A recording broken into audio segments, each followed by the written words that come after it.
Nike, the incredible story of how a small startup became a global giant. Imagine building one of the world's most powerful brands from the trunk of a car. No massive investment, no famous name, just a dream, a few pairs of running shoes, and an unwavering belief that athletes deserve something better. This is the story of Nike. Today, Nike is one of the biggest sportswear companies on earth. Its iconic swoosh logo is recognized in nearly every corner of the globe. The company generates tens of billions of dollars in revenue each year and sponsors some of the world's greatest athletes. But Nike's journey didn't start in a corporate headquarters. It started with two men who shared a passion for sports. One of those men was Phil Knight. Born in Portland, Oregon, Knight was a talented runner who competed for the University of Oregon track team. His coach was Bill Bowerman, a man known for constantly searching for ways to improve athletic performance. Bowerman wasn't just a coach, he was an innovator. He believed that runners could perform better if they had lighter and more efficient shoes. At the time, most athletic shoes were heavy and uncomfortable. Knight later attended business school at Stanford University. There, he developed an idea that would change his life forever. He believed high-quality running shoes could be imported from Japan and sold in America at lower prices than existing competitors. The idea seemed simple, but it had enormous potential. In 1962, Knight traveled to Japan and met with executives from a shoe company called Onitsuka Tiger. He convinced them to allow him to distribute their running shoes in the United States. When he returned home, he partnered with his former coach, Bill Bowerman. In 1964, they officially launched a company called Blue Ribbon Sports. At first, things were far from glamorous. Knight worked as an accountant during the day and sold shoes whenever he could. Many times, he would load boxes of shoes into his car and drive to track meets, selling directly to athletes. Every sale mattered. Meanwhile, Bowerman continued experimenting with shoe designs. He wanted footwear that could help athletes run faster and more comfortably. The business slowly gained momentum. Athletes appreciated the quality of the products, and word began spreading throughout the running community. But Bowerman wasn't satisfied with simply selling someone else's shoes. He wanted to create something entirely new. One of his most famous moments came in his kitchen. Legend says Bowerman looked at his wife's waffle iron and wondered whether its unique pattern could provide better traction for running shoes. He poured rubber into the waffle iron and created a prototype sole. The result became one of Nike's earliest innovations and helped establish the company's reputation for creative thinking. By the early 1970s, Blue Ribbon Sports was growing rapidly. The founders decided it was time for a new idea. They renamed the company Nike after the Greek goddess of victory. The company also needed a logo. A graphic design student named Carolyn Davidson created the famous swoosh. She was paid just $35 for her work. At the time, nobody could have imagined that the simple design would become one of the most valuable logos in history. Nike now had a name, a logo, and a growing customer base. But true success was still far away. The company faced intense competition from larger and more established brands. To stand out, Nike focused on innovation and athlete endorsements.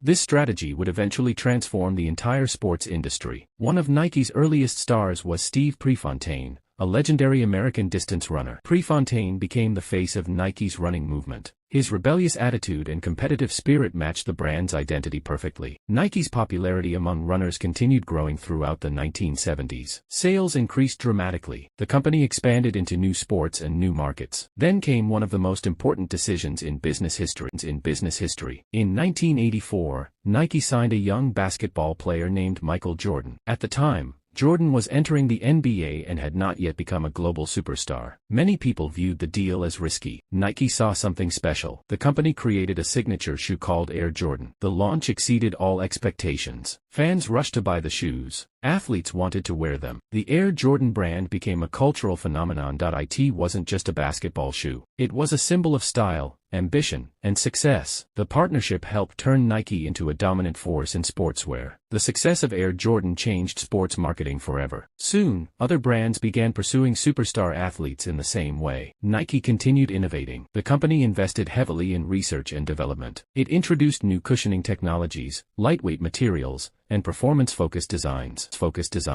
In 1988, Nike launched what would become one of the most famous advertising campaigns ever created. The slogan was simple: just do it. The message resonated with people everywhere. It wasn't only for professional athletes. It was for anyone trying to overcome challenges and achieve their goals. The slogan helped Nike connect emotionally with consumers. The brand became about more than shoes. It became about determination, confidence, and personal achievement. Throughout the 1990s and 2000s, Nike expanded around the world. The company signed elite athletes across multiple sports: basketball stars, soccer legends, tennis champions, Olympic athletes. Nike products appeared on the biggest stages in sports: The company also embraced technology. New innovations helped athletes run faster, jump higher, and perform better. Nike's influence extended beyond athletics. Its products became part of everyday. People who never played sports wore Nike shoes and apparel because they loved the brand. Today, Nike operates in more than 190 countries. The company employs thousands of people and serves millions of customers worldwide. Its products range from running shoes and basketball sneakers to fitness apparel and advanced sports technology. The Swoosh logo has become a global symbol of excellence. Yet despite its enormous success, Nike's story remains rooted in a simple idea. Two men believed athletes deserved better equipment. One coach experimented with shoe designs. One entrepreneur sold shoes from his car. Together, they built a company that transformed sports and inspired generations. Nike's journey reminds us that every giant organization starts somewhere. What matters most is vision, persistence, and the willingness to keep moving forward when success seems far away. From a small startup in Oregon to a global powerhouse worth billions of dollars, Nike's rise stands as one of the greatest business success stories ever told. And it all started with a dream that changed the world. Thank you for watching.